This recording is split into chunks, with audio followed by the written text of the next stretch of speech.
In the beginning, there was only darkness and a limitless black ocean of chaos. Then from this mysterious dark waters emerged something for the first time.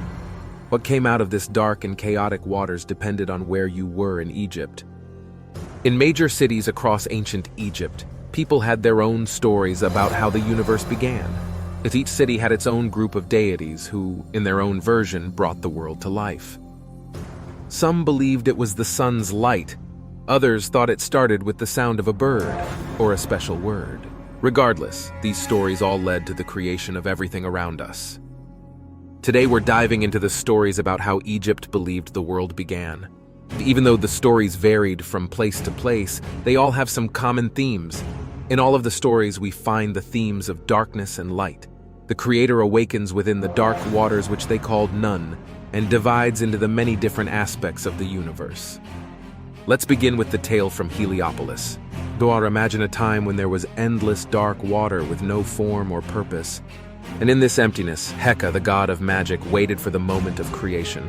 But when it was the time for creation, suddenly, a lone hill called Ben rose from the dark waters, and on top stood Atum, also called Ra, ready to kickstart the incredible journey of the cosmos.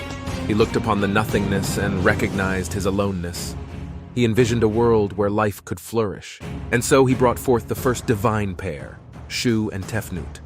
Shu was the god of air who lifted the sky, and Tefnut, the goddess of moisture, bestowed dew, rain, and mist. Shu and Tefnut had a big task of turning chaos into order. They began by separating the light from darkness, but while doing this, they got lost in the watery chaos of Nun. Atum was really worried when his kids went missing, so he took out one of his eye and sent it to find them. The eye searched endlessly for Shu and Tefnut through the swirling, bulling, watery chaos of Nu.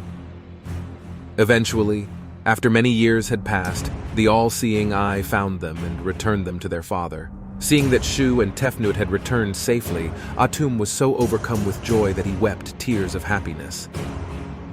His tears poured down upon the earth, and wherever they fell, humankind sprang forth. But at that moment, there was only Ben, and nowhere else for the newly created beings to live. To address these, Shu and Tefnut created Geb and Nut. Geb embodied the earth, while Nut became the embodiment of the sky.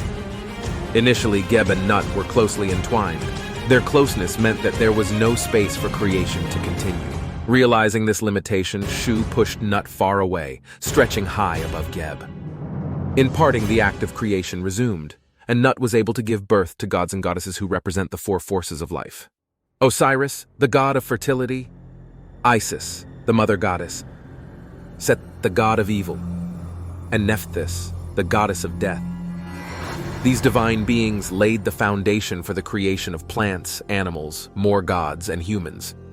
Now let's hear a different story from Memphis. The Memphite theology shared at the Ptah temple in Memphis tells a different story about how everything began. According to this belief, Ptah, an ancient and foundational god, existed before anything else in the universe. His roots are intricately woven into the very essence of the cosmos, suggesting that Ptah holds a timeless and primordial presence. Ptah was the architect of the universe, who carefully thought about how everything should be in the world, and by just saying the names of his ideas, he made those thoughts come to life. He created Atum, just by imagining him and speaking him into existence. Ptah then indirectly created humans through Khnum, who created them at his potter's wheel, forming them out of wood, metal, and stone. Now in Thebes, down south, they tell a story about a god named Amun-Ra who was considered a transcendent deity who existed within and beyond the primordial waters of Nun.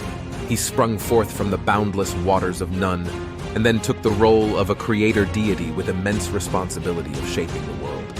His true nature was shrouded in mystery, and it was believed that even the other gods were unaware of his complete identity.